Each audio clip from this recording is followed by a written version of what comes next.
հաճախ են ինձ հարցնում մի հարեցնող բաղադրատոմս։ Իհարկե, սա ամենափորձված եւ ընդունված մեթոդն է, որը յուրաքանչյուրը կարող է անել հեշտությամբ։ Վերցնում եք առավոտյան գոլ ջուր, գոլ ջրի մեջ լցնում ենք մոտավորապես լիմոնի 1/4 մասը, հյութ միայն եւ նաեւ չիայի սերմեր։ Թողնում ենք ընդամենը 1 ժամ կամ կես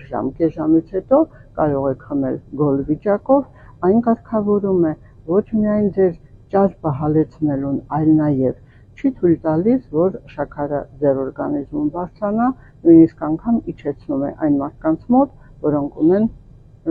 շաքար արյան մեծ բարձր տոկոս։ Այնուհետև կարգավորում է աղեստամոքսային տրակտը, կարգավորում է նաեւ լյարդի վիճակը, որ այդքան կարևոր է մեզ համար։ Կարող եք օգտագործել առավոտյան եւ երեկոյան, որովհետեւ այս բաղադրությունը չի թույլ տալիս, որ նաեւ սովի զգացումը շուտ զգաք։ Կարող եք նույնիսկ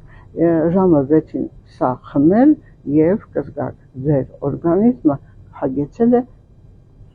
չի ուզում նույնիսկ հաց օգտագործել, այնպես որ սիրելիներս օգտագործեք սա ձեր սննդակարգի, ֆիզկուլտուրայի, մաքուր օդի եւ նորմալ քնի հետ, եւ դուք կզգաք, որ դուք նիհարում եք։